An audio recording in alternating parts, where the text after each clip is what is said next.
Bonjour à toutes, bonjour à tous, ici Norbert Bellange, heureux de vous retrouver une fois de plus, mais cette fois non pas en présentiel, mais en virtuel. J'espère que vous allez bien et que nous allons pouvoir passer ensemble un bon moment en compagnie de Joseph Kessel. Joseph Kessel, comment ne pas avoir pour cet homme, sa personnalité, une empathie? Une empathie que j'espère nous allons partager, que je partagerai avec vous. Et avant d'aller plus loin, le titre de mon propos aujourd'hui, il s'agit des années 1941-1943 où Kessel s'est engagé dans la résistance. Mais chez Joseph Kessel, l'engagement physique, l'engagement intellectuel ne se départ pas de ses problèmes d'écriture, de sa relation à l'écriture, comme de la relation avec ses amours. Et avec Joseph Kessel, il s'agit toujours d'un pluriel. Ces années 1941-1943, il est bon de les mettre en perspective dans la vie de Joseph Kessel. Alors je vous convie très rapidement à un retour sur la biographie de Joseph Kessel. Joseph Kessel est né en 1898 et décédera en 1978. Plus de 80 ans d'une vie, vous vous en doutez, bien remplie. Il est très jeune, il a tout juste 20 ans quand il commence probablement son plus beau métier et son grand métier, celui de journaliste. Il sera correspondant de guerre, grand reporter, et avec un art qui lui appartient, il saura transformer tous ses articles en des romans. 80 romans publiés de son vivant, ce qui est énorme.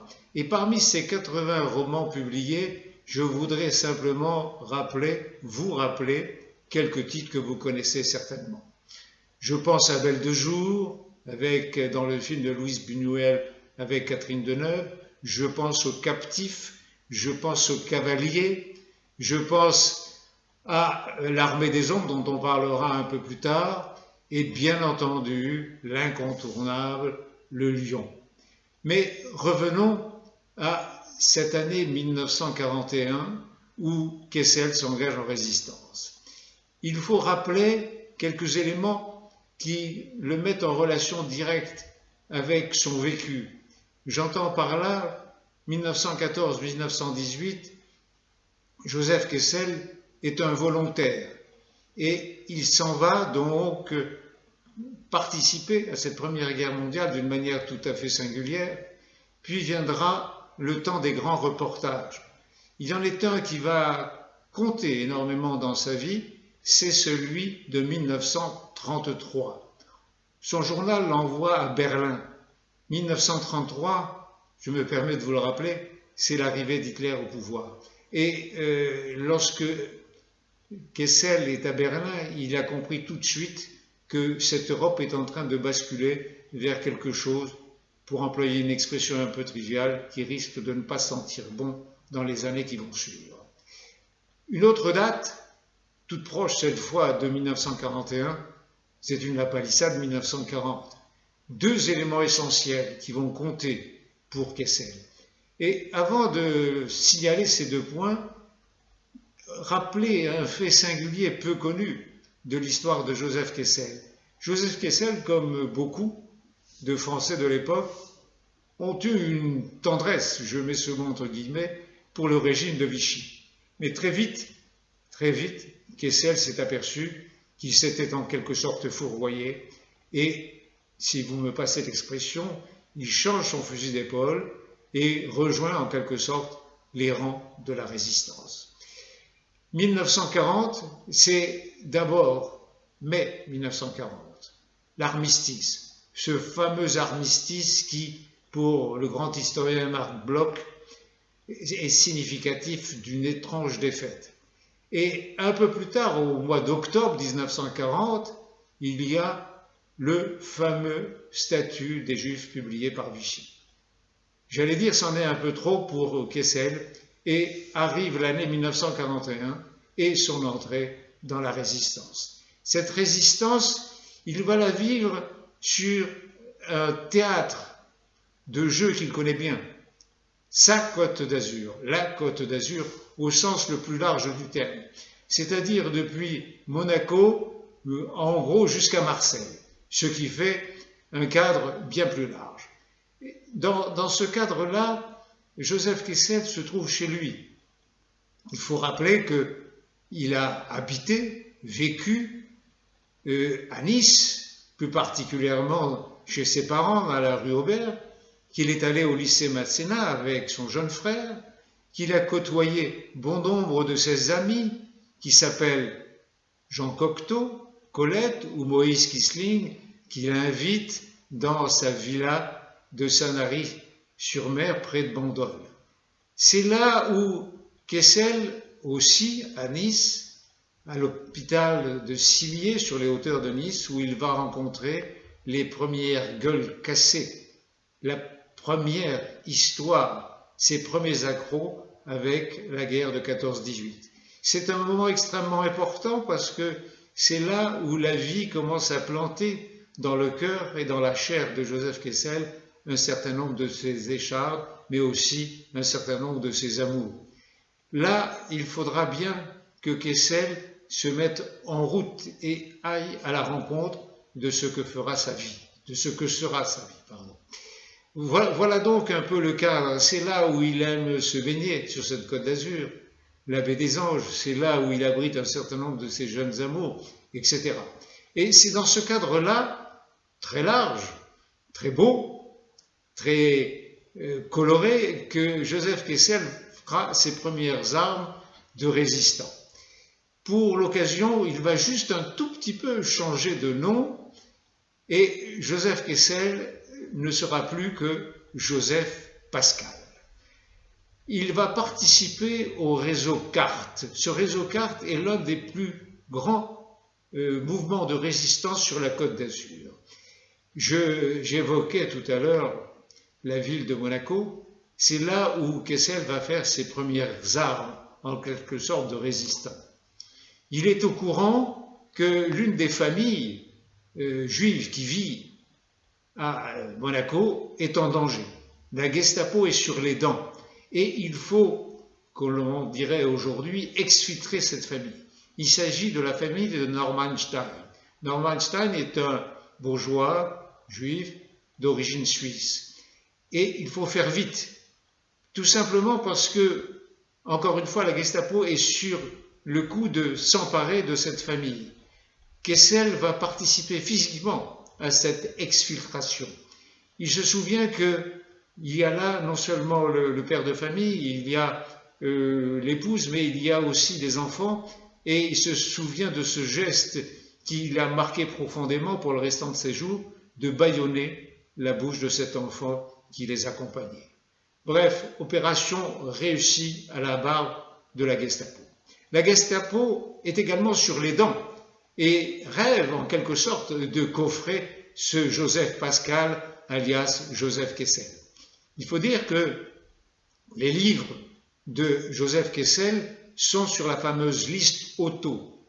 Je rappelle que Otto, c'est Otto Abetz, l'ambassadeur d'Allemagne en France, qui n'a qu'un rêve, c'est d'éliminer tout ce qui peut être juif dans l'édition, dans la littérature française. Et les livres de Joseph Kessel, si vous me permettez cette expression, ils sont en bonne place. C'est-à-dire qu'on va les éliminer du monde éditorial, on va les éliminer des bibliothèques, on va les mettre au pilon. Dans ce souci-là, dans cet aspect-là, les livres de Kessel ne sont pas tout seuls. Il y a ceux de Freud, il y a ceux de Thomas Mann, il y a ceux de Stefan Zweig, il y a ceux de Max Jacob, et bien d'autres encore. Voilà comment Kessel entre en résistance. Mais il y a quelque chose, c'est que les éléments de la résistance sont nombreux. En particulier, il faut fabriquer des faux papiers, des faux documents. Et Kessel est en cheville. C'est un mot de l'argot, mais qui dit bien ceci, c'est que Kessel travaille avec toutes sortes de personnages, parfois un peu louches, et il y en a un qui habite Monaco, qui réside à Monaco et qui s'appelle le Baron, et on le retrouvera un peu plus tard comme directeur de théâtre, mais pour l'instant, c'est un monsieur qui a une imprimerie au cœur même de Monaco et qui, en quelque sorte, va fabriquer des faux documents, des fausses pièces d'identité nécessaires pour les hommes et les femmes de la résistance. Et Kessel va être en quelque sorte l'entremetteur. Il y a un autre lieu où Kessel va poursuivre son travail de résistant, c'est une petite station balnéaire, cette fois dans le Var, qui s'appelle Aguet, un endroit calme, sympathique, au bord de cette Méditerranée que Kessel chérit de tout son cœur. Et là vit une dame qu'il aime beaucoup, avec qui pour l'instant il a de bonnes relations, quelqu'un dont on reparlera un peu plus tard et qui s'appelle Germaine Sablon. Germaine Sablon n'est ni plus ni moins que l'une des amantes, l'une des amours de Joseph Kessel. Et dans sa villa de Maritana, Joseph Kessel va travailler à accueillir par exemple des gens de l'intelligence service, c'est-à-dire des gens du renseignement anglais, et en particulier l'un de ses amis, qui est un ancien correspondant de la presse anglaise, Nicolas Boddington. Non seulement il faudra mettre cet homme à l'abri, mais dans une autre opération, Kessel fera en sorte de récupérer du matériel militaire, plus de 600 kilos, et je vous le disais, c'est que la Gestapo ne rêve que de coincer Joseph Kessel. Et à chaque fois, Kessel, par le plus grand des bonheurs, échappe. Y compris, on vient le chercher, et la police française vient le chercher, donc chez Germaine Sablon, mais l'oiseau, si je puis dire, n'est pas au nid. Voilà un petit peu certains points de cette histoire de Joseph Kessel et de la résistance, mais ce n'est pas tout. Il faudra revenir sur d'autres épisodes et on le verra dans quelques instants.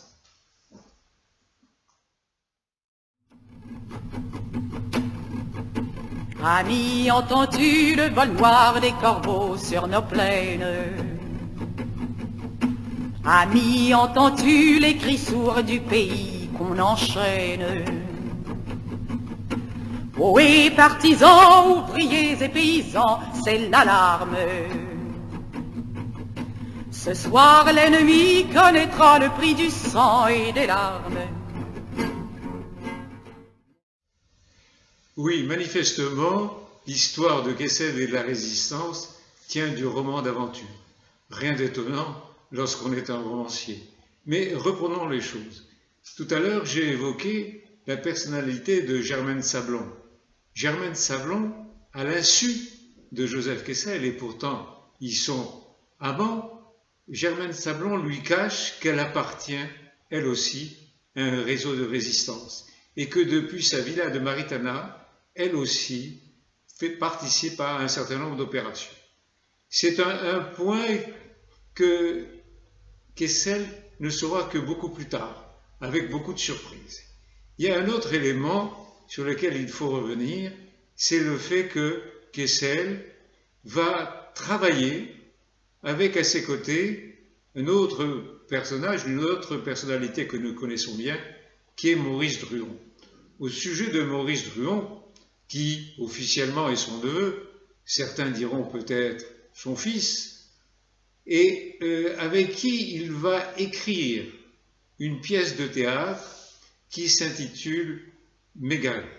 Donc une écriture à quatre mains qui, cette fois, ne va pas se passer sur la Côte d'Azur, mais bien à l'intérieur des terres, dans la région de Digne-les-Bains, dans un petit village qui s'appelle la Seine-les-Alpes. De là, quand ils auront terminé l'écriture de cette pièce Mégaré, ils redescendront vers Monaco et au Grand Théâtre de Monaco, avec le Baron que nous avons déjà vu, la pièce sera jouée avec grand succès. Là, il faut penser un instant, et Kessel pense beaucoup à l'autre frère qui lui reste, qui est Georges, qui vit aux États-Unis, et pour lequel il a quelque inquiétude. C'est plutôt quelqu'un de dépressif et Kessel s'en voudrait beaucoup de perdre à nouveau un frère. Le voilà donc à se tourner vers ce frère, Georges, à qui il écrit que ces années de résistance sont 2 années monstrueuses. Faut-il entendre que c'était difficile, qu'il y avait cette chasse de la Gestapo, ou 2 années monstrueuses parce qu'il y a peut-être tant à dire et tant à écrire.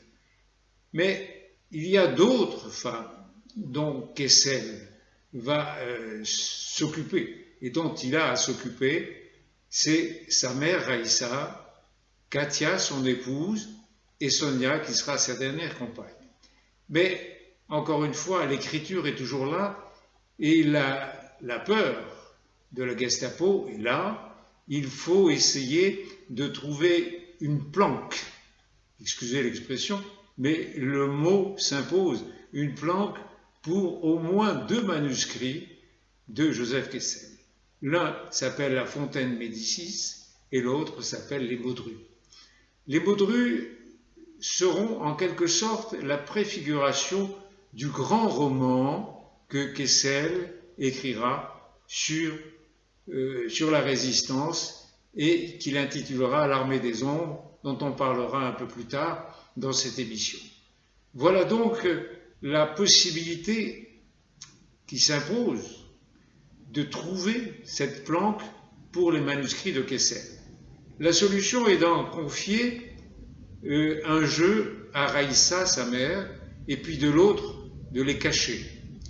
Quelle meilleure planque, quelle meilleure cache que le puits asséché d'une propriété sur la Côte d'Azur. Et là, comme je vous disais il y a un instant, il s'agit d'un roman d'aventure, et je ne voudrais pas jouer aux devinettes avec vous, mais la propriété, tenez-vous bien, appartient à la marquise de Chabannes de la Palisse. La marquise de Chabannes de la Palisse. Bref, cela ne s'invente pas. Et dans ce puits asséché, donc, Kessel va confier à la terre ses manuscrits, et heureusement pour nous, en 1945, il retrouvera ces manuscrits et les publiera.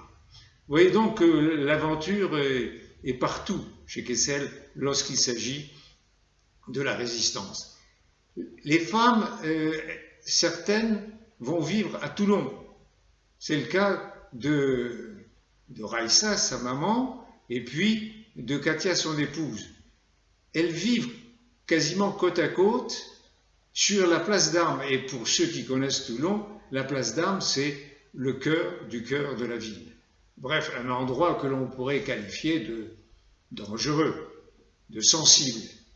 Mais les choses vont aller ainsi, et si vous voulez, d'un livre l'autre, d'un lit l'autre, Kessel navigue entre ces femmes, que ce soit entre Germaine Sablon, entre Katia ou Sonia.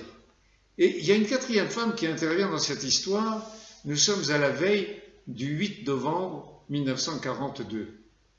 Kessel est sur le quai de la gare de Toulon et semble-t-il qu'une jeune femme qu'il ne connaît pas l'aborde, l'aurait-elle reconnue, et qui lui propose tout de go de rejoindre Giraud et de rejoindre l'Algérie. Et vous savez quelle date importante qu'est le 8 novembre 1942, le débarquement des Anglo-Américains, non seulement au Maroc, mais en Algérie. Et Kessel ne donne pas suite à cette proposition. Bien lui en a pris, parce que le sous-marin qui a emporté cette dame vers l'Algérie, finalement a été arraisonné.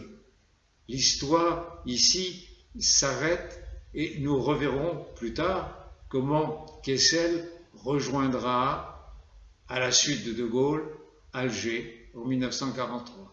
Mais Alger est très loin pour l'instant. Et le danger court dans les rues de Toulon. La Gestapo, encore une fois, voudrait bien arrêter ce bonhomme qui est Joseph Pascal ou Joseph Kessel. La première chose que fait Joseph Kessel, c'est de mettre à l'abri sa maman, et il l'envoie plus au nord, dans le Vaucluse, plus exactement à Vaison-la-Romaine. Et Raïssa emmène avec elle les manuscrits que Joseph a bien voulu lui confier. Les circonstances font que les choses sont beaucoup moins sûres et que, d'une certaine manière, il est temps de quitter la France. Mais on verra un peu plus tard, c'est une autre histoire.